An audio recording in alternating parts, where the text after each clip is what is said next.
Segunda Epístola de Pedro, no capítulo 3. Vamos começar no verso 9 e nós vamos até o 14.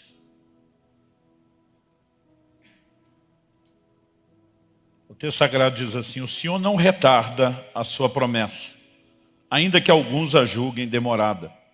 Pelo contrário, Ele é paciente com vocês, não querendo que ninguém pereça, mas que todos cheguem ao arrependimento. Porém, o dia do Senhor virá como um ladrão. Naquele dia os céus passarão com grande estrondo e os elementos se desfarão pelo fogo. Também a terra e as obras que nela existem desaparecerão. Uma vez que tudo será assim desfeito, vocês devem ser pessoas que vivem de maneira santa e piedosa, esperando e apressando a vinda do dia de Deus. Por causa desse dia, os céus incendiados serão desfeitos e os elementos se derreterão pelo calor. Nós, porém, segundo a promessa de Deus, esperamos novos céus e nova terra, nos quais habita a justiça. Verso 14. Por essa razão, amados, esperando essas coisas, esforcem-se para que Deus os encontre sem mácula, sem culpa e em paz. Pai, pedimos graça e favor do alto, pedimos que o Teu Espírito não apenas abra a nossa capacidade de entendimento, nos levando além daquilo que é natural, racional, humano, para aquele lugar de perspectiva e entendimento espiritual, mas nós oramos que a Tua palavra trabalhe em nós, que ela produza resposta de fé, que ela produza entendimento e alinhamento prático e que ela de fato possa produzir na nossa vida aquilo que o Senhor tem planejado, desejado realizar em cada um de nós. Nós oramos por isso e te agradecemos desde já, certos de que o Senhor fará algo, em nome de Jesus. Bom, o apóstolo Pedro está falando a respeito de uma promessa que nós temos. Essa promessa é sustentada desde o Antigo Testamento, né? E quando ele diz, nós porém, segundo a promessa de Deus, esperamos novos céus e nova terra, ele está fazendo uma referência a Isaías 65, 17. Pois eis que eu crio novos céus e nova terra, e não haverá lembrança das coisas passadas, jamais haverá memória delas.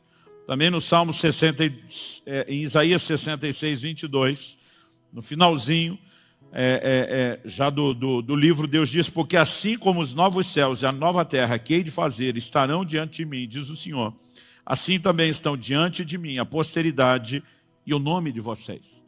Isso é tomado como uma promessa. E Deus só tem uma razão para fazer novos céus e nova terra. E diz, eu vou acabar com essa daqui. A Bíblia nos mostra que um dia, depois do dilúvio, Deus prometeu que não ia mais destruir a terra com água. Mas a Bíblia diz que os elementos ardendo se desfarão. Nós não sabemos exatamente como será, mas a Bíblia diz que esses céus e essa terra estão sendo entesourados, guardados para o fogo. Verso 7. Né? A Bíblia diz, pela mesma palavra, os céus e a terra que agora existem têm sido guardados para o fogo, estando reservados para o dia do juízo e da destruição dos ímpios. O apóstolo Pedro fala isso dentro do contexto do dilúvio. Né? Ele diz, verso 5, de 2 de Pedro 3, acontece que de propósito esquecem que os céus existem desde muito tempo e que a terra surgiu da água e através da água pela palavra de Deus. Com base nessa palavra, também o mundo daquele tempo foi destruído, afogado em água. Pela mesma palavra, os céus e a terra que agora existem têm sido guardados para o fogo, estando reservados para o dia do juízo e da destruição dos ímpios. Eu sei que tem uns crentes que eles têm medo de ler o Apocalipse. Alguns têm preconceito, outros simplesmente dizem, não, pastor, é só porque eu não entendo mesmo. Outros pensam, se eu deitar no chão e fingir de morto, talvez dê mais resultado do que ficar imaginando tudo sendo destruído. Mas a Bíblia fala de um juízo que virá. Fala do desfecho da redenção. E a redenção não é só para o homem, ela é para toda a criação. Então Deus vai resetar toda a estrutura da natureza e da terra no formato como eu e você conhecemos hoje. Mas o que eu quero chamar a sua atenção é que no meio de toda essa conversa, o apóstolo Pedro, dirigido por Deus, ele diz que uma vez que tudo assim será desfeito, quando a gente sabe como toda a história termina, qual é o desfecho de todas as coisas, Ele diz, vocês devem ser pessoas que vivem de maneira santa e piedosa. Agora olha o verso 12. Esperando e apressando a vinda do dia de Deus. Você pode repetir isso comigo? Diga, esperando e apressando a vinda do dia de Deus. Se você puder só mais uma vez, esperando e apressando. Pastor, qual é a diferença? Bom, a espera é a expectativa que tem que haver em cada um de nós, porque tudo aquilo que Deus falou vai se cumprir. Em Jeremias 1,12 ele diz, eu, Senhor, velo sobre a minha palavra para fazê-la cumprir. Não há a menor chance de que algo que Deus tenha dito não se cumpra. Aliás, as coisas não apenas vão se cumprir porque Ele falou. O Deus que é atemporal e já conhece tudo aquilo que vai acontecer, inclusive o que Ele mesmo se propôs a executar, Ele pode falar dessas coisas também antecipadamente. Né? A gente não precisa pensar só em termos de causa e consequência, porque Ele diz que faria, vai acontecer. Ele muitas vezes já fala antes o que aos olhos e a percepção dele está feito e realizado. Mas o que me chama a atenção é que, de alguma forma, eu e você somos chamados a ser não apenas espectadores, esperando que tudo aconteça. O texto diz que nós podemos esperar, mas nós podemos apressar a vinda do dia de Deus. A pergunta é, existe um dia determinado para que o Senhor volte? Para que todas as coisas, de fato, sejam completadas? Muitas pessoas acreditam que existe um dia e hora determinado, porque Jesus, no Evangelho de Mateus, diz, daquele dia e hora, ninguém sabe, nem os anjos no céu, nem o Filho, a não ser o Pai. Então a turma pensa, já está agendado o dia e a hora. Na verdade, o Deus presciente sabe exatamente qual será o dia e a hora. Isso não significa que Ele agendou o dia e a hora.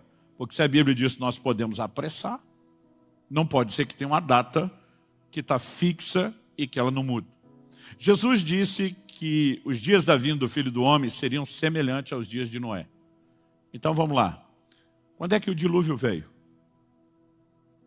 Quando a arca estava pronta. Quando é que o Senhor volta?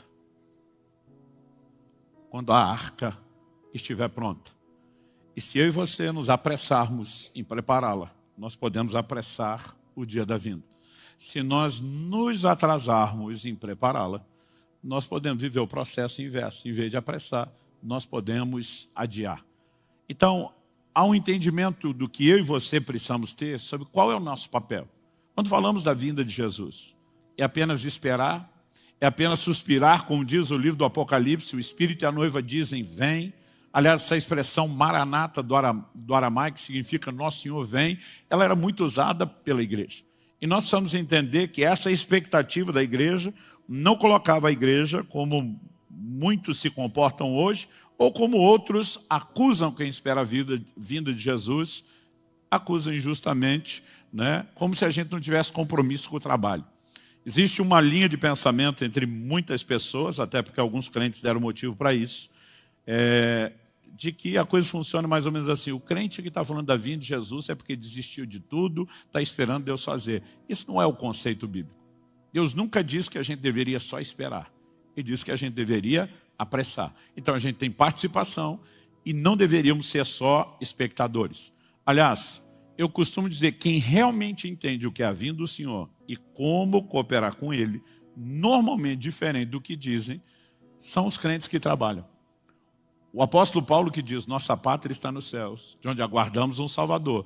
Ele não usava a expectativa da vinda do Senhor para sentar de forma passiva esperando.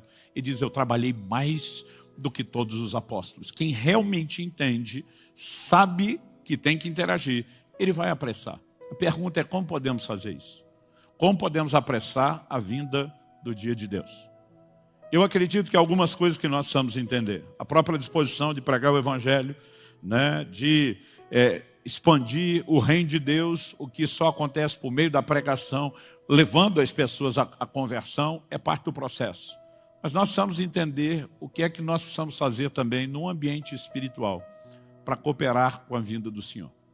E algo que Deus tem trazido ao meu coração, eu já toquei nesse assunto apenas de uma forma superficial, como um de 3 tópicos de uma mensagem que eu preguei 1 ano e meio atrás aqui. Aliás, eu fiz uma promessa, eu tenho cumprido essa promessa. Prometi aqui à igreja duas coisas. Falei, primeiro, vocês vão me ver jejuar como nunca viram antes. Segundo, eu vou perturbar vocês com o assunto, né? Porque eu acredito que não diz respeito apenas à instrução. A gente precisa provocar fé, a gente precisa provocar resposta. E, obviamente, por meio do ensino da palavra, nós podemos chegar a esse lugar de entendimento. Então, eu quero que você vá comigo para o Evangelho de Lucas, no capítulo 5. E que a gente possa ler junto aí, a partir do verso 33 até o 35. O texto diz assim, então eles disseram a Jesus, os discípulos de João frequentemente jejuam e fazem orações. E os discípulos dos fariseus fazem o mesmo. Mas os seus discípulos comem e bebem. Jesus, porém, lhes disse, será que vocês podem fazer com que os convidados para o casamento jejuem enquanto o noivo está com eles?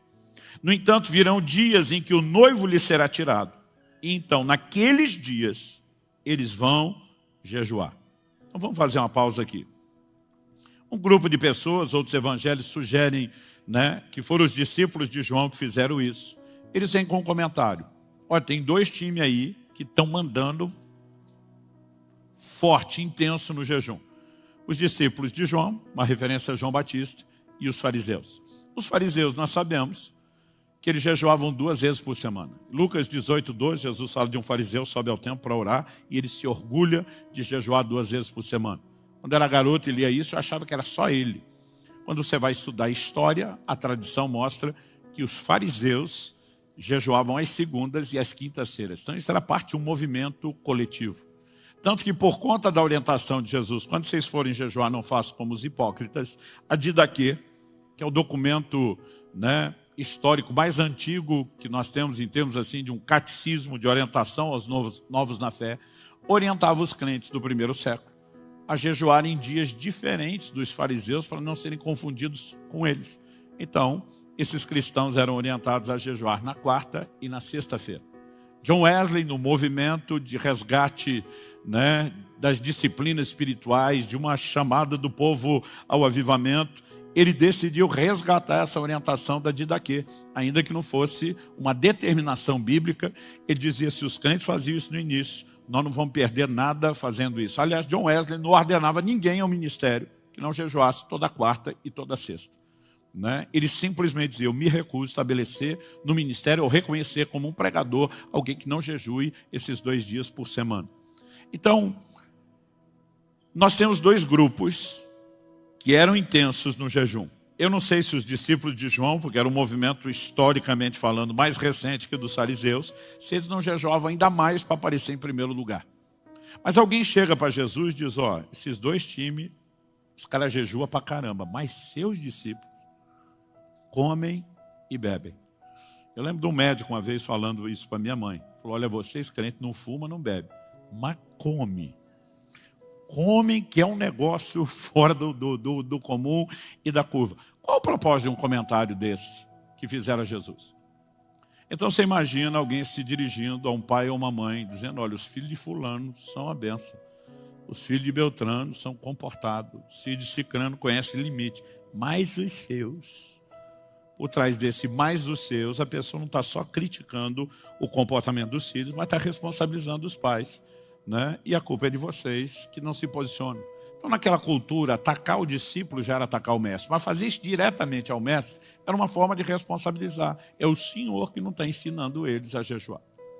E é nesse momento que Jesus dá uma resposta que, para mim, ela é clara e indiscutível, no sentido de colocar o jejum como uma prática da nova aliança. Eu vejo muita gente falando, isso é coisa do Antigo Testamento, isso é coisa da lei, né? Mas Jesus diz, olha, os convidados para o casamento não podem jejuar enquanto o noivo está presente.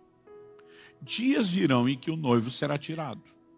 Do que é que Jesus está falando? Em todas as parábolas de Jesus, em todos os evangelhos, sempre que Jesus falou do noivo, era uma alegoria, uma referência a si mesmo. Então Jesus disse, enquanto eu estou junto, não vai rolar o jejum. Mas quando eu for tirado, eles vão jejuar. Ele garantiu isso. Isso foi uma determinação sobre a vida dos seus discípulos. Quantos discípulos de Cristo temos aqui? Então está valendo sobre você o que Jesus falou. Eles vão jejuar. Fala para alguém perto de você e fala assim, eles vão jejuar. Como se não fosse de você que você estivesse falando, né? Então, o Senhor Jesus garantiu que isso aconteceria. A partir de que momento? A partir do momento em que o noivo fosse tirado. Então, Jesus está dizendo, depois da minha morte e ressurreição, quando eu for assunto elevado aos céus, durante todo o tempo da minha ausência. E normalmente a gente só para pensar que a saída do noivo determina o início do jejum. Mas o que a gente não para pensar é o assunto que nós queremos discutir sobre a volta de Jesus. A volta de Jesus é apresentada como a vinda do noivo para o casamento. O maior evento no calendário de Deus é um casamento. E nós estamos esperando ele acontecer. É quando o noivo regressará para a igreja, a sua noiva. E nós teremos o que a Bíblia chama de as bodas do Cordeiro. Então Jesus está dizendo que o noivo se ausentaria e durante o tempo da sua ausência seria um tempo de jejum. Isso significa que quando ele voltar, o jejum acabou. Então o jejum não só é para agora, como ele tem prazo de validade. Vai ter uma hora que termina. Quando o Senhor voltar e nós tivermos as bodas, a Bíblia diz que vai ter mesa arrumada, que o próprio Senhor vai nos servir. Aliás, ele disse para os discípulos na última ceia, eu não beberei de novo do fruto da vide, até que de novo aquele dia no reino do meu Pai, eu volte a beber com você. Eu não sei exatamente qual vai ser essa dinâmica de comer com ele no seu regresso, porque em algum momento parece que a comida deixa de rolar. Paulo diz sobre o estômago que Deus fez para receber os alimentos, alimento para ser digerido no estômago, mas ele diz, Deus vai destruir tanto um quanto o outro. Então parece que é hora de comer agora e que em algum momento nós também não vamos poder fazer isso. Mas a Bíblia está sinalizando que o jejum tem prazo de validade. O que normalmente a gente não para pensar é, será que de alguma forma há uma relação com apressar a vinda do dia de Deus e a prática do jejum? Então eu gostaria que a gente pensasse algumas coisas sobre a temática da vinda de Jesus, que é assunto para a conferência, né? E eu queria que a gente pudesse enxergar um pouco da relação que essa prática e essa disciplina espiritual tem com o que nós estamos querendo conversar. Quando falamos a respeito da vinda de Nosso Senhor, algo que nós não podemos negar é a declaração do apóstolo Pedro lá em Atos, no capítulo 3, dos versos 19 a 21. O apóstolo Pedro pregando, e diz assim, arrependam-se, pois, eu vou ler na NVI, voltem-se para Deus, para que os seus pecados sejam cancelados, para que venham tempos de descanso, outra tradução diz de refrigério da parte do Senhor, e Ele mande o Cristo, outra tradução diz, envie Ele o Cristo, o qual lhes foi designado Jesus. É necessário que Ele permaneça no céu até que, você pode repetir isso comigo? Diga até que. Até que chegue o tempo em que Deus restaurará todas as coisas, como falou há muito tempo, por meio dos seus santos profetas. Em outras traduções, nós lemos, é necessário que os céus o contenham, traduzindo, segurem para que ele não volte, até o tempo da restauração de todas as coisas de que Deus falou pela boca dos seus santos servos, os profetas. Quando a gente estuda escatologia, a expressão escatologia é a soma de scatos, no grego último, e logia. Eu estudo as últimas coisas. Algo que nós não podemos negar é que, independente de qual seja a cronologia dos eventos escatológicos, que cada grupo, escola teológica acredite, algo que ninguém pode negar, antes da vinda de Jesus, é necessário que aconteça primeiro a restauração daquilo que ele falou pela boca dos seus santos servos, os profetas. O que Deus está querendo dizer com isso? Ele não está só dizendo que é necessário que profecias se cumpram. Elas vão se cumprir, é fato. Mas ele está falando de algo específico. Ele fala da restauração do que foi dito pela boca dos profetas. Para que haja uma restauração do que foi dito pela boca dos profetas, só tem um jeito de ser restaurado. É se essas profecias já se cumpriram primeiro. Então ele não está falando só de todas as profecias que faltam ser cumpridas, mas ele está falando de um leque menor, reduzido de profecias, que um dia já se cumpriram, mas elas terão cumprimento replicado antes que Nosso Senhor regresse. Então isso é uma lógica assim inquestionável, independente de qual seja. Aí tem o grupo lá que crê que Jesus vem antes da tribulação, que vem no meio, que vem depois. O que não pode ter é quem acredita que ele não venha, porque a Bíblia é muito clara sobre seu regresso. Não importa a escola teológica, escatológica, não dá para negar. A Bíblia diz, convém que os céus o segurem, ele vai permanecer lá, até que chegue o tempo da restauração do que Deus falou pela boca dos seus servos, os profetas. Entre as profecias que Deus já disse por boca dos seus profetas e que terão cumprimento replicado, nós temos uma que é indiscutível. Em Joel, no capítulo 2, no verso 28, nós vemos Deus dizendo, e acontecerá depois, que derramarei do meu espírito sobre toda a carne. Vossos filhos e vossas filhas profetizarão, vossos jovens terão visões, sonharão os vossos velhos, até sobre os servos e as servas derramarei do meu espírito naqueles dias e profetizarão. Interessante que quando Joel fala isso, ele está falando de um monte de coisa que aconteceu para a sua geração.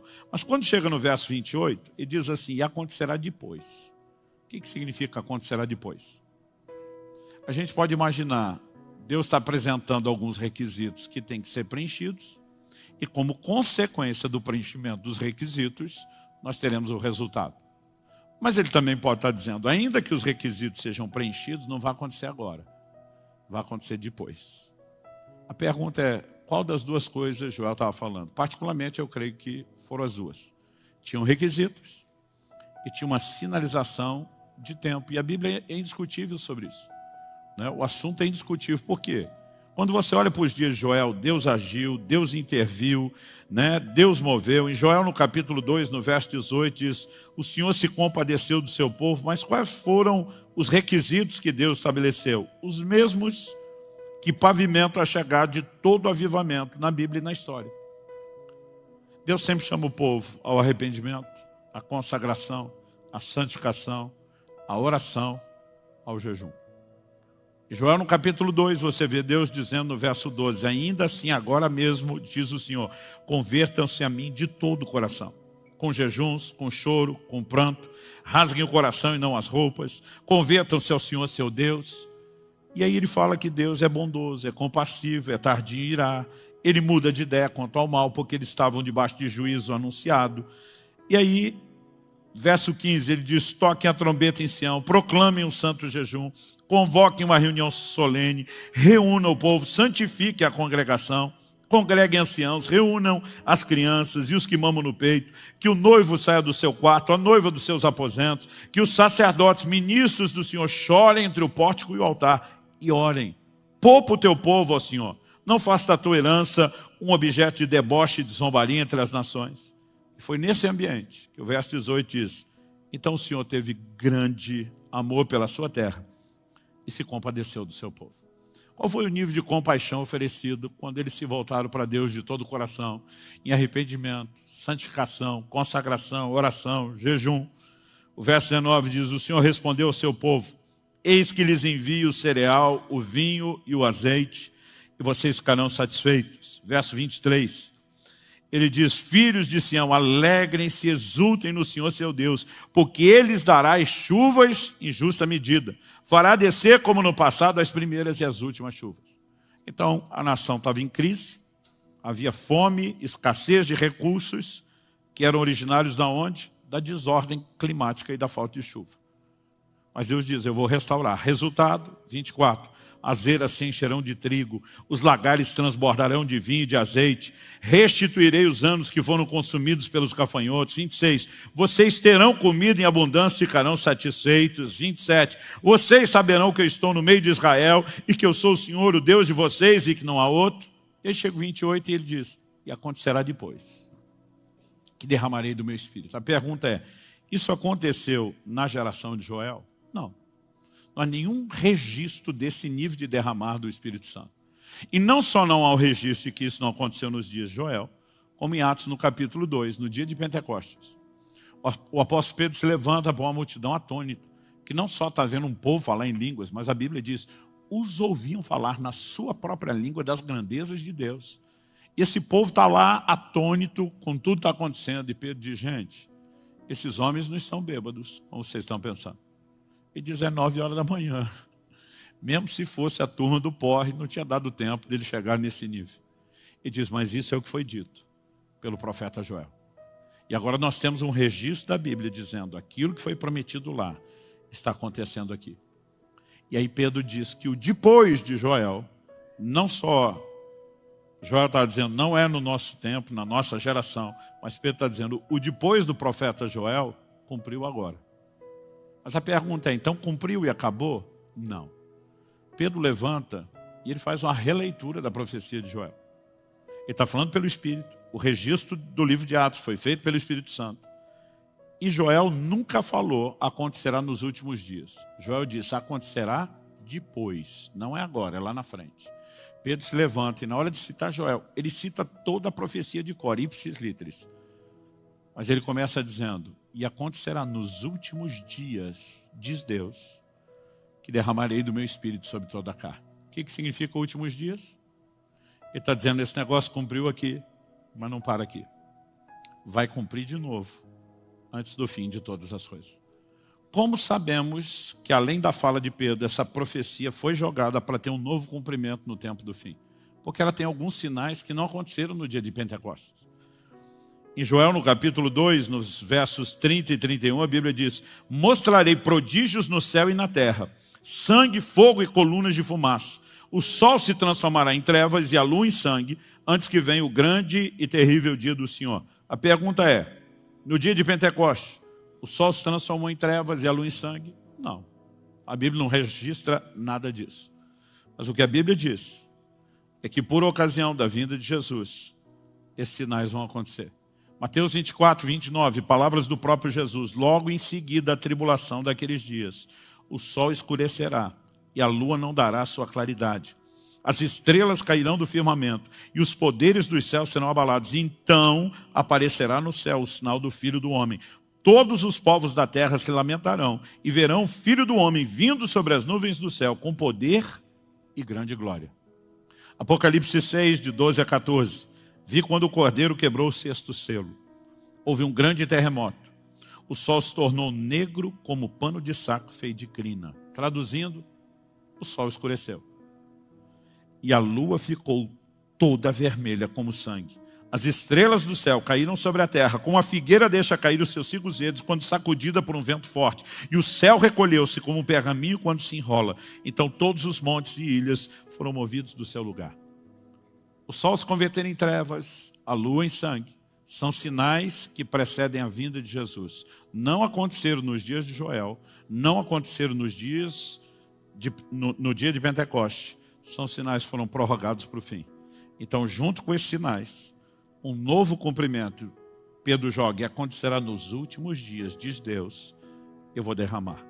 Então a Bíblia está dizendo que Jesus não volta, sem que primeiro haja restauração do que foi dito por boca dos profetas. Ou seja, o que aconteceu em Pentecostes vai acontecer de novo. Me ouça com atenção. O maior derramar do Espírito Santo que essa terra jamais viu ainda está para acontecer. Pastor, porque o senhor está dizendo o maior derramar não pode ser igual? Não. Eu vou te mostrar biblicamente porque não vai ser igual e porque que vai ser mais intenso. Quando você olha para todo o discurso de Joel, qual foi a ênfase antes dele falar do derramar do Espírito Santo? Verso 23. Filhos de Sião, alegrem-se, exultem no Senhor seu Deus, porque Ele lhes dará as chuvas em justa medida. Fará descer como no passado as primeiras e as últimas chuvas. As traduções mais antigas, clássicas, dizem a chuva temporã e a serôdia. Então Deus está falando de restaurar o ciclo da chuva. Todo agricultor conhecia isso. O que eram as primeiras chuvas, ou a chuva temporã? Era aquela que vinha para amolecer o solo, facilitar a semeadura da terra, para que o solo fosse arado e pudesse ser semeado. Depois vinha um período de estiagem. Então, antes da colheita, quando o tempo da colheita estava se aproximando, vinham as últimas chuvas. Qual era o propósito das últimas chuvas? Acelerar o crescimento, a maturação e a multiplicação do fruto. Então Deus está dizendo, eu vou restaurar o ciclo, porque senão vocês não vão ter o resultado disso. Depois dele falar das chuvas naturais, ele entra no verso 28 dizendo, e acontecerá depois que eu vou derramar as chuvas espirituais. Ele está estabelecendo um paralelo entre um nível de chuva e outro. E quando falamos da vinda do Senhor, já que se aguarda um grande derramar do Espírito, o que é que eu e você precisamos levar em conta? É porque a Bíblia vai amarrando esses assuntos entre si na sua revelação o tempo todo. Tiago capítulo 5, versos 7 e 8 diz assim: portanto, irmãos, sejam pacientes até a vinda do Senhor. Por que Tiago está pedindo paciência? Talvez a mensagem mais pregada para os crentes, desde o início da primeira geração, era o regresso do Senhor. Por ocasião da vinda de Jesus, nós vamos ter o clímax da redenção. Então essa era a mensagem mais pregada. Agora, isso era tão intenso, e todo mundo, porque desde a primeira geração Deus quis que a gente vivesse na iminência do seu regresso. Ele volta a qualquer momento. Então vamos viver alerta, em estado de prontidão. Isso não significa desistir da vida. Assim como está preparado para a morte, não significa que você fez plano para morrer e não tem plano para viver. Mas ele dizia, tem que estar pronto. Esse povo foi tão incendiado por isso que eles começaram a ir a extremos. Se você pegar a segunda epístola de Paulo aos Tessalonicenses, quando ele diz, quem não trabalha não coma, Paulo está dizendo, aliás, ele faz várias correções e diz, quanto à vinda do Senhor, a nossa reunião com Ele, isso não vai acontecer sem que primeiro tenha esse evento. Ele diz, tem gente aí no meio de vocês dizendo que Jesus já veio. E tem gente que não está querendo trabalhar porque diz, ele vai voltar mesmo.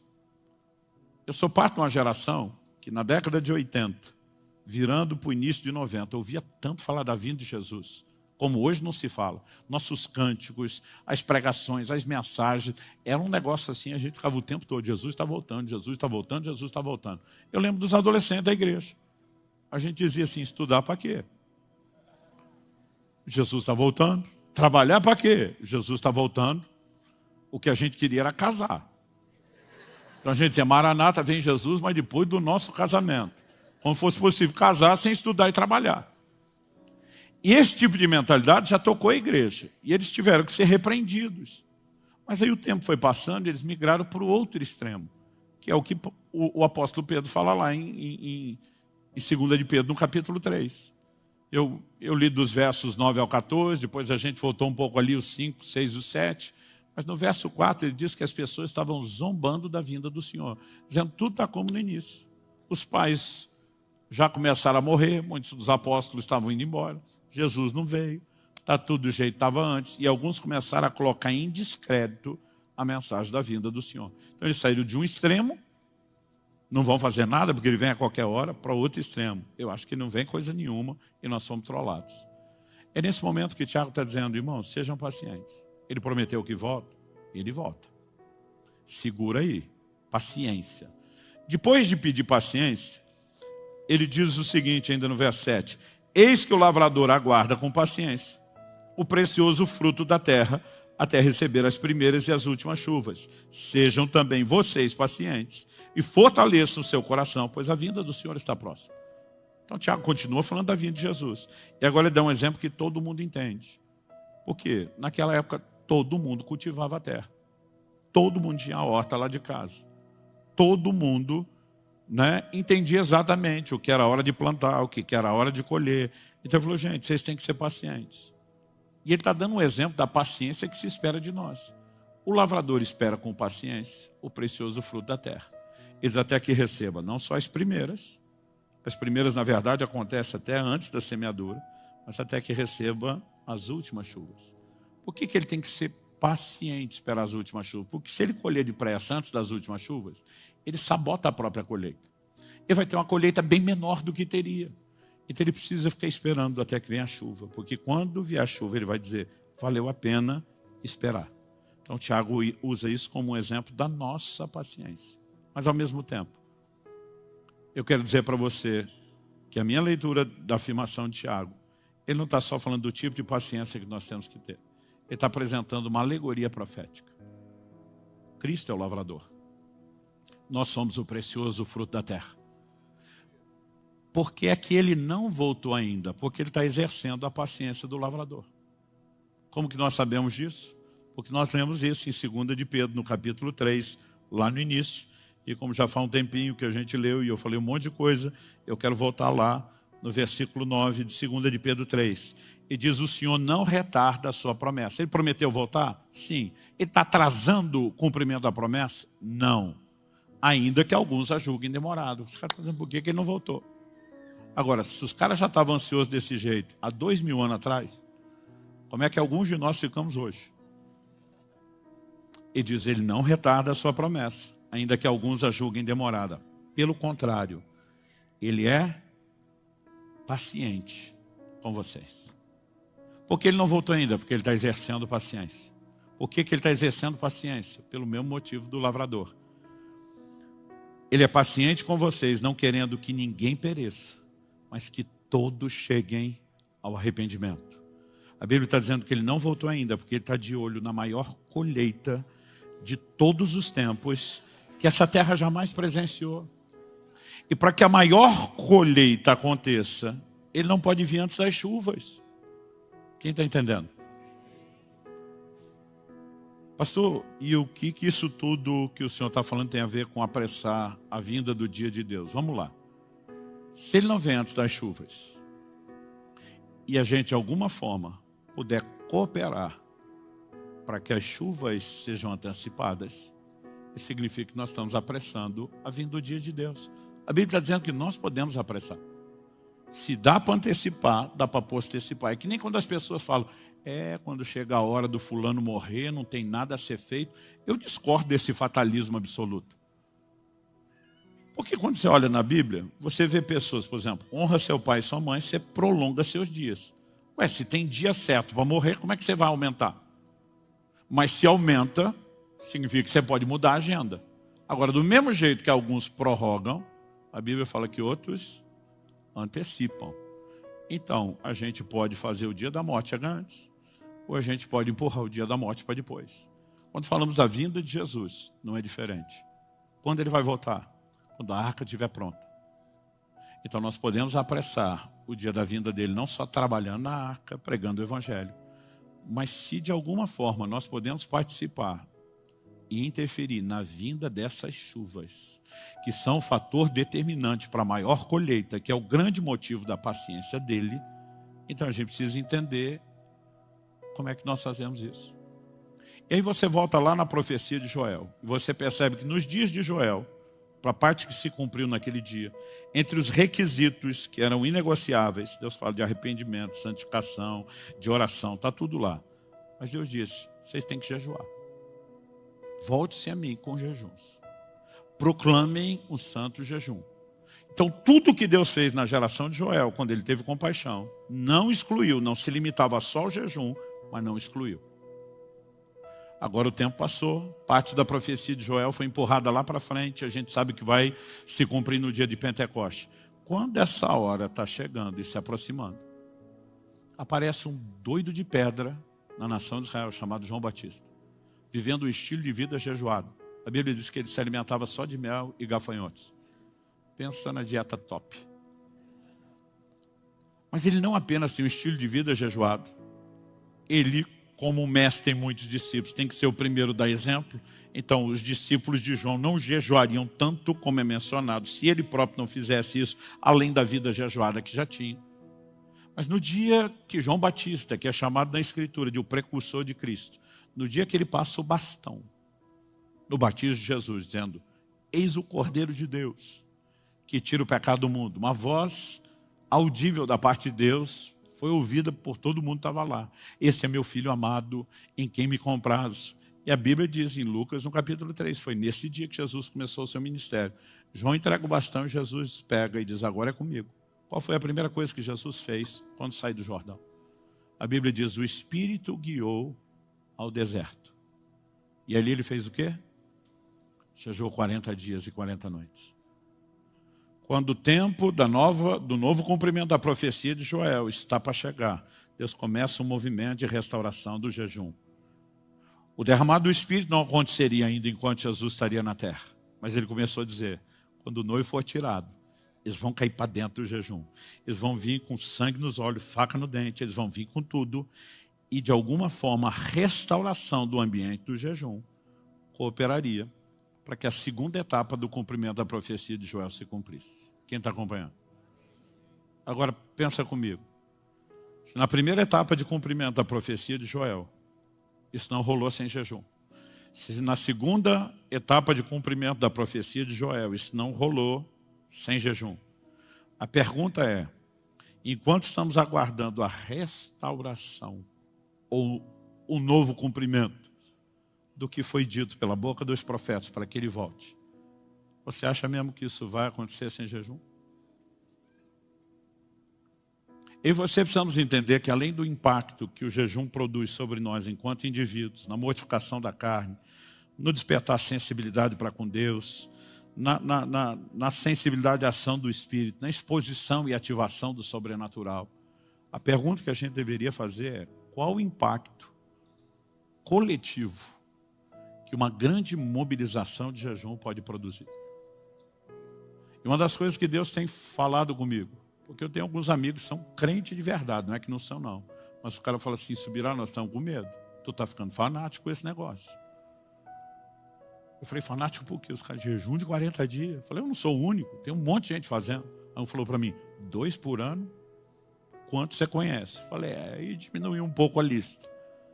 Mas eu nunca vi uma mobilização de jejum como a que nós estamos vivendo.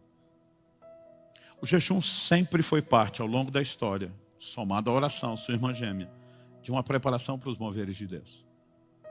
Você sabe onde as maiores igrejas do mundo se estabeleceram e concentraram nos últimos anos, nas últimas décadas? Coreia do Sul. Eu não conheci nenhum lugar no planeta onde os crentes orassem e jejuassem como os sul-coreanos.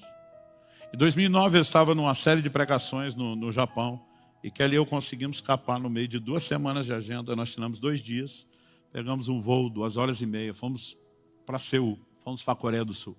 Queríamos conhecer a montanha de oração da igreja do pastor Yong Cho, que era a maior igreja do mundo. Chegou a ter mais de 1 milhão de membros.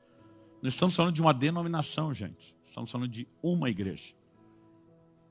Então, para você ter uma ideia, eles tinham um prédio para 10 mil pessoas, que não dava para nada.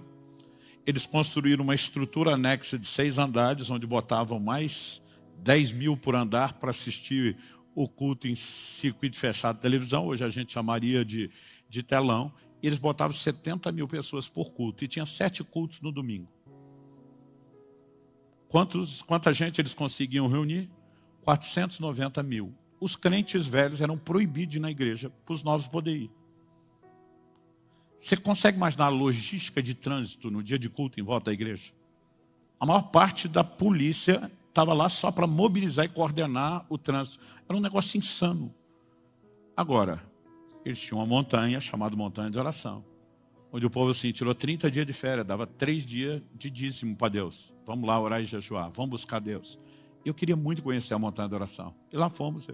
Quando cheguei com o Kelly, eu já tinha ouvido história, não acreditei, não levei muito a sério. Quando chego lá, tem placas para todo lado, advertência em coreano e inglês.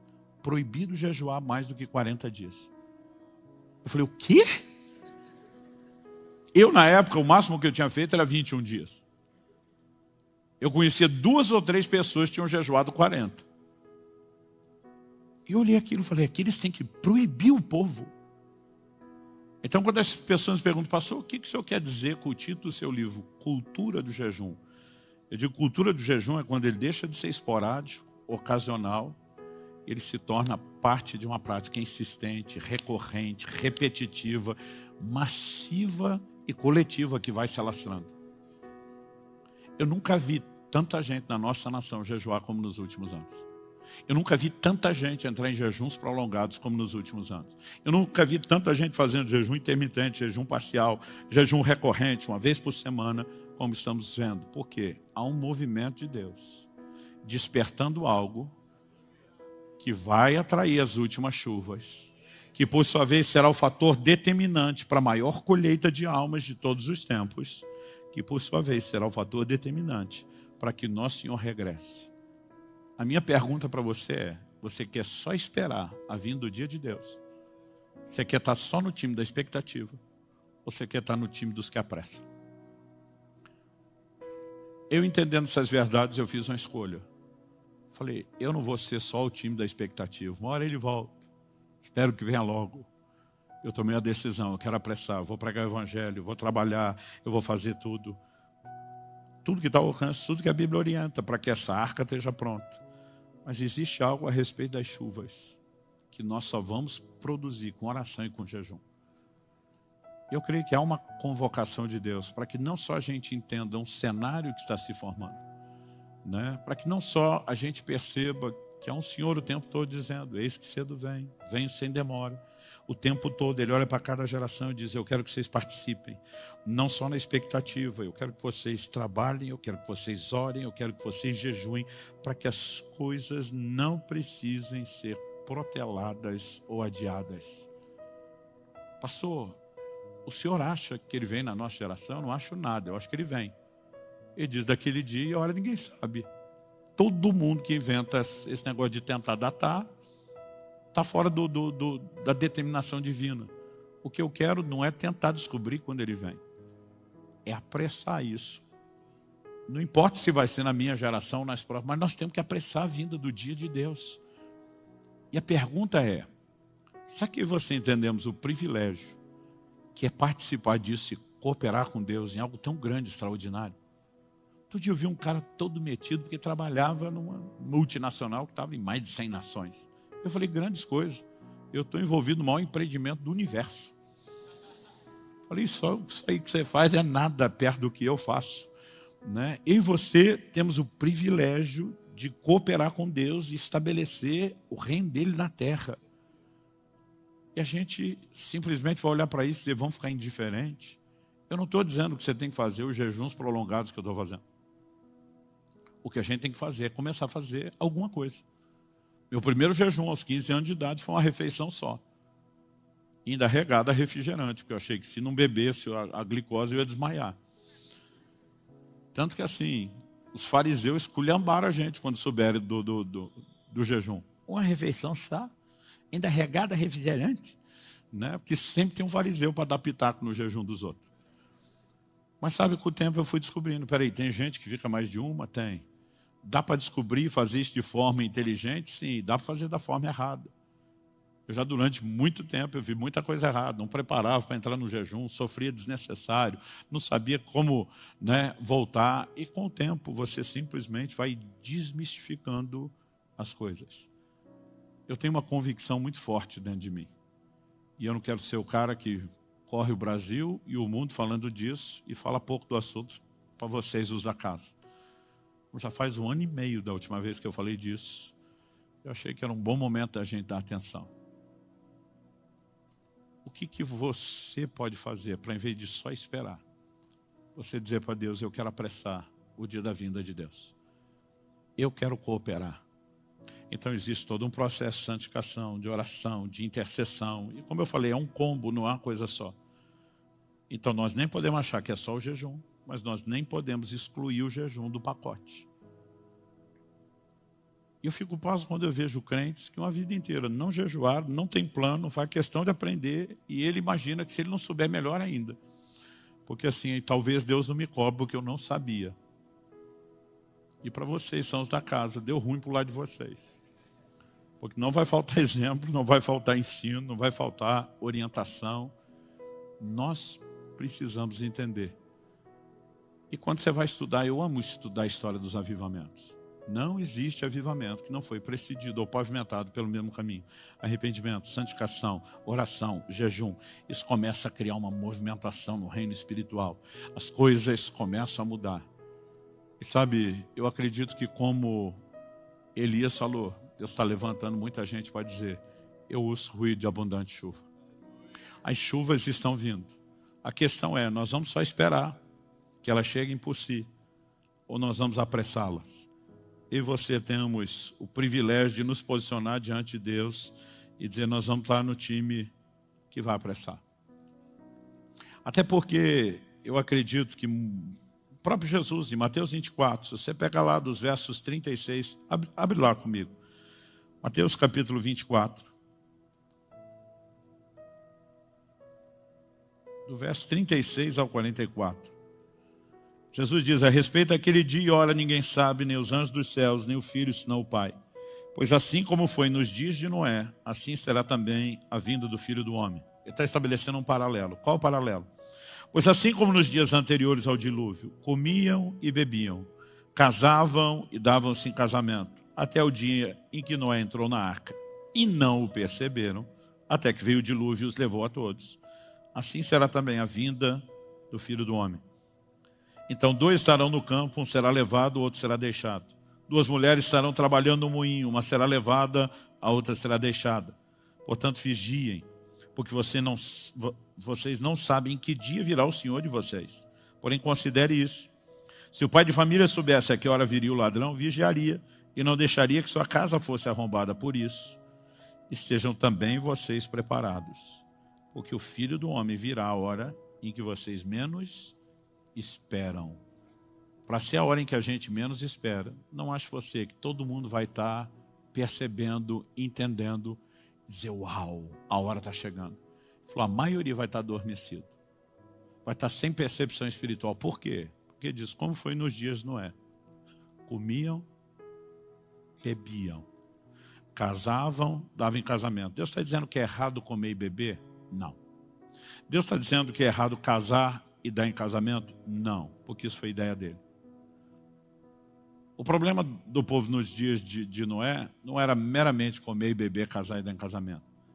Era valorizar tanto essa dimensão de prazer natural, que não é necessariamente pecaminoso, que eles não perceberam o que Deus estava falando, fazendo, e perderam o bonde, como diriam os antigos. Jesus diz, do jeito que foi lá, será no tempo do fim. Ele diz, vai estar muita gente entretida com comida, bebida e até aquela festinha de avivamento que Deus permitiu que os casais tenham em casa. Quando Paulo escreve aos Coríntios, ele mostra que essa é uma área que tem que estar ativa na vida do casal cristão, casado. Vamos explicar.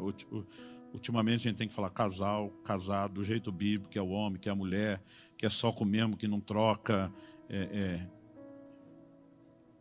Enfim, tem quase que pregar tudo de novo o que é o casamento. Mas o apóstolo Paulo diz que a única razão, ele diz, não se privem um ao outro. Está falando do momento de intimidade física. A única razão para os dois dar uma pausa nisso, ele diz, é quando eles de comum acordo decidem se dedicar à oração. O que é que Paulo está dizendo? Que quando eles estão vivendo o romance, a festa, o avivamento, não pode orar? Não, ele está dizendo que aqui a oração é mediana. Mas se você quiser entrar num lugar profundo, às vezes você tem que desligar prazeres inferiores para entrar na percepção de prazeres superiores. Existe algo nos aguardando, um lugar em Deus, numa dimensão, que é mais prazeroso do que qualquer outra coisa. Eu lembro de um dia que eu estava numa mesa com alguns irmãos, eu tinha pregado, a turma sentou para comer, eu já estava mais de um mês em jejum, e alguém falou, pastor, vá para o hotel. Eu falei, eu já não estou comendo, eu posso pelo menos ter comunhão com vocês. Vocês vão continuar falando de Bíblia, do mover de Deus, dos testemunhos, eu quero estar junto. Ah, tudo bem. Eu lembro que uma pessoa olhou para mim e falou, que dó de você.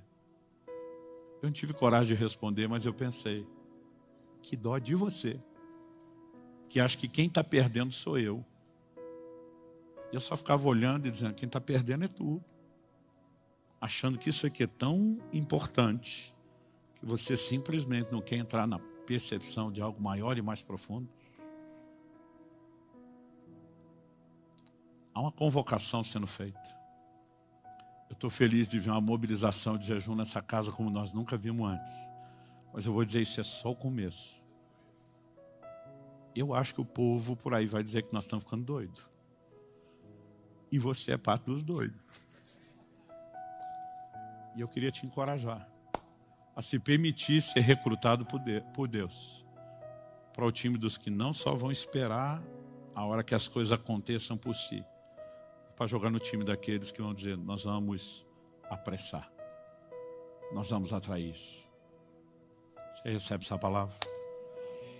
Vamos ficar em pé.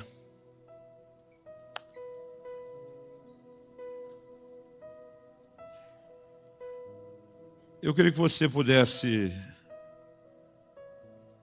fazer uma pergunta, não apenas a si mesmo, mas ao Espírito Santo.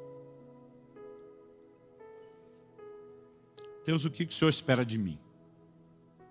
É lógico que quem nunca jejuou deveria começar dando um passo de cada vez e não tentar pular já para o último degrau da escada. Um dia desse alguém falou, pastor, o que é a sua recomendação para quem quer jejuar 40 dias? Eu falei, primeiro, ter muito treino antes. Segundo, eu falei, eu não faço isso sem acompanhamento médico. Terceiro, que deveria ter sido colocado em primeiro, a direção do Espírito Santo. Eu não acho que todo mundo vai ser chamado para jejuns tão prolongados. Mas eu acho que muito mais gente do que nós imaginamos vai entrar nesse tipo de coisa. Alguém falou, mas depois de vários jejuns, o senhor ainda precisa do acompanhamento médico? Eu falei, preciso. Não é para proteger só a minha saúde. Eu falei, para me proteger de doido que nem vocês, que quer fazer tudo errado e pode criar situações complicadas. O maior perigo não é um jejum prolongado, é a volta. Eu tenho um pastor amigo, ele fez 21 dias na água, voltou comendo churrasco. Podia ter morrido, gente, é sério. Podia ter tido uma congestão e morrido. Então, assim, tem hora que a gente simplesmente nem entendeu a dinâmica e o funcionamento e quer dar uns pulos doidos sem saber como faz. Eu não quero que você pense em algo tão assustador. Apesar que o que a gente está tentando provar, ultimamente, é que o jejum não é algo tão impossível como a maioria das pessoas acredita. As pessoas me perguntam, pastor, o senhor tem fome? Eu digo, não tenho fome. E se tiver fome quando está jejuando, você provavelmente fez alguma coisa errada. Porque seu corpo tem um funcionamento muito curioso. A energia que movimenta seu corpo, ela vem da glicose, carboidrato que você come. Se parar de... não precisa nem jejuar, parou de comer carboidrato, vai faltar energia. Aí seu corpo vira uma chave e vai buscar uma fonte alternativa, glicogênio, que é a glicose que você comeu antes, mas não consumiu ela toda, armazenado no músculo e principalmente no fígado. Esse seu estoque acaba em no máximo 3 dias. Tem uns que acaba bem rapidinho, principalmente com exercício. Ou seja, em no máximo 3 dias, quando acabar a fonte alternativa, não está entrando glicose, não tem mais glicogênio, o corpo vira outra chave de adaptação e sobrevivência. Ele vai queimar reserva de gordura. Gordura que a gente tem armazenado no corpo é excesso de glicose, que não deu para armazenar, não consumiu, não armazenou no músculo e no fígado, porque tem um limite, vai virando gordura. Ou seja, quando você entra em cetose, que é a queima da reserva, modo de sobrevivência, sua fome vai embora. Por que vai embora? Porque você trocou um alimento externo por um interno. Seu corpo está comendo o depósito de comida que está lá e não foi usado. Então, todo dia você acorda com a sensação, estou alimentado. Quando a Bíblia diz que Jesus teve fome no final de 40 dias, isso significa o quê? A reserva de gordura chegou no fim. O que me faz acreditar que Jesus era assim, ó, fit, magrinho.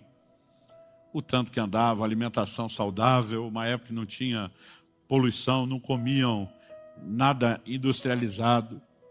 Porque eu já fiz 6 de 40 dias. Eu nunca tive fome. Porque aqui tem reserva, meu amigo. Tá, que esse último eu terminei com 9% de gordura no corpo. Mas passou o Marcelo, que nos acompanhou, com 6. Agora nós tivemos um que a gente estava assim, o médico monitorando ele. Não vou entregar o nome para a turma não chamar de magrelo. Mas ele terminou com 3%. Ele chegou já na última semana tendo flashes de fome. A gente estava monitorando ele de perto. Por quê? Quando a fome vem, é porque a reserva de gordura acabou, vai começar a estar de inanição, consumo de tecido vivo. Aí é preocupante. Até chegar lá, você sabia qual é o recorde mundial de jejum? Está no Guinness Book de 1971. Um escocês jejuou 382 dias. Mais de um ano. Tá certo, começou com mais de 200 quilos. Terminou com 83, ou seja, tinha reserva pra caramba. E eu não estou falando dessas coisas para você programar jejuar um ano. O cara, quando voltou a comer, ele nem lembrava mais o gosto da comida. Mais de um ano sem comer. O que eu estou dizendo é que, humanamente falando, não é tão impossível.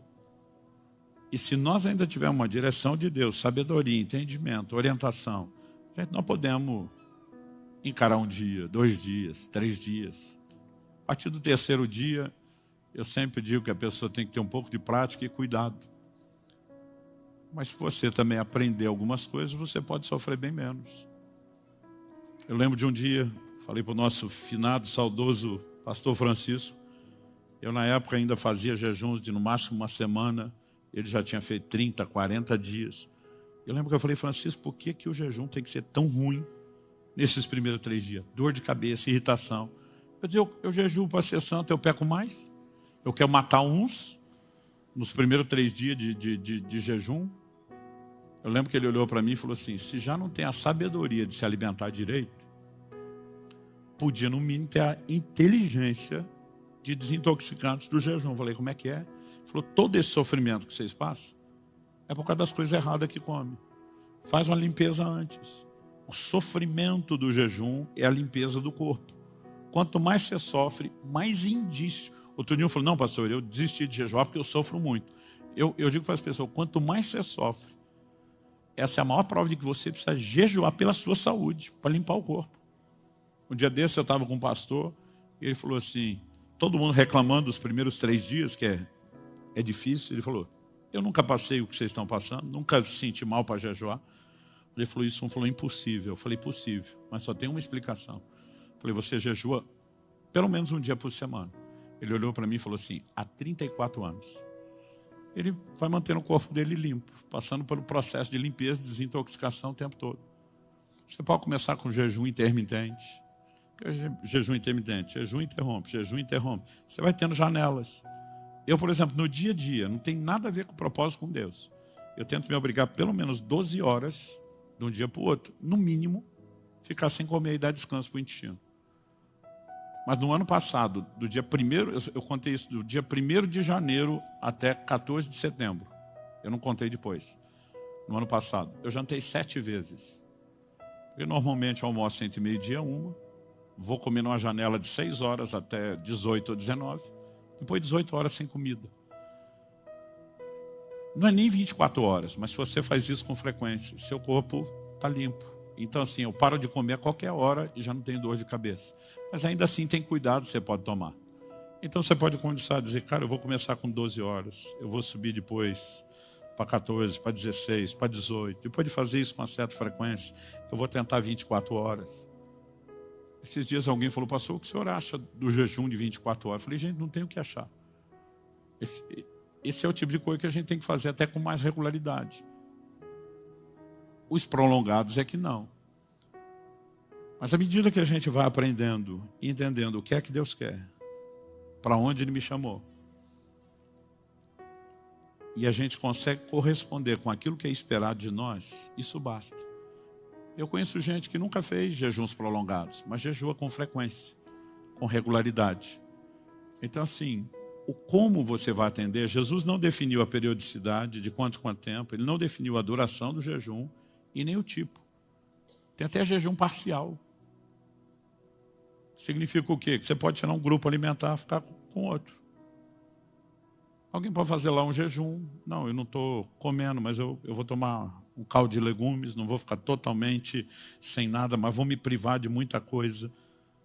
Você tem N possibilidades. O importante é que você descubra o que é que Deus quer de você. E para isso, você vai ter que, no mínimo, pensar e orar a respeito. Agora, eu sonho com esse dia, onde nós vamos ter uma mobilização sem precedentes. Eu ando por aí, pelas nações, sabe o que o povo diz para a gente? E diz, vocês brasileiros, são dos poucos que a gente conhece, que está almoçando já está planejando a janta.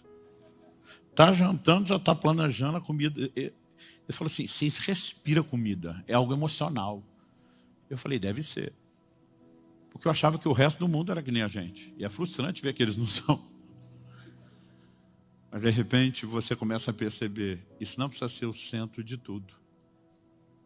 Outro dia alguém falou, pastor, mas 2 por ano. Eu falei, eu tenho o resto da vida para comer. Eu estou dando 2 pausas maiores, eu tenho o resto do ano para comer. Pai, a tua palavra foi compartilhada e eu oro que essa conversa seja esclarecedora não só no nível da mente. Se o Senhor não vivificar a palavra, terá sido só uma aula escatológica ou talvez fisiológica sobre o jejum. E nós precisamos mais do que isso. Eu oro por um sopro de Deus nessa casa. Eu oro por um sopro de Deus na vida dessa moçada. Eu oro por um sopro do Senhor na vida dos pastores e líderes que estão conosco aqui hoje. Eu oro por um despertamento sem precedentes para o jejum. Para que nós possamos não apenas esperar, mas apressar a vinda do dia de Deus. Eu oro pela capacidade de não nos tornarmos indiferentes, como foi nos dias de Noé. Mas pelo contrário, entrarmos no lugar de percepção, de sensibilidade ao Senhor, à sua voz, ao seu mover. Pai, nós temos gente em diferentes estágios da fé, de maturidade da vida cristã e do ministério. E não dá para nivelar todo mundo aqui. Mas eu oro que cada um consiga entender aonde o Senhor quer levá-lo. E a minha oração é que cada um, ao entender isso, possa corresponder.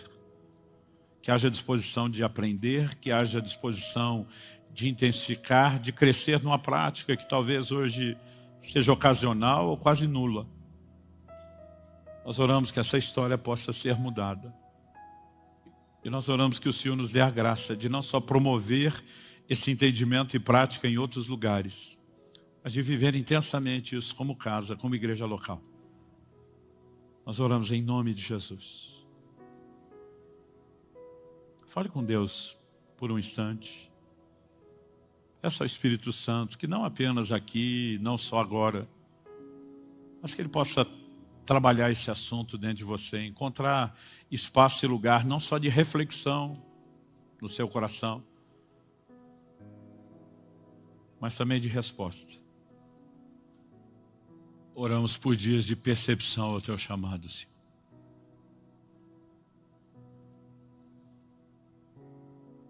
Clamamos por isso em nome de Jesus.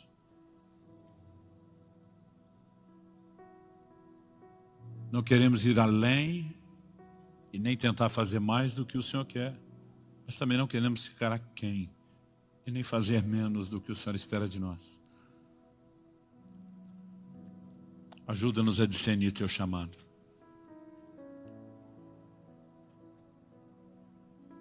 Nós oramos em nome de Jesus.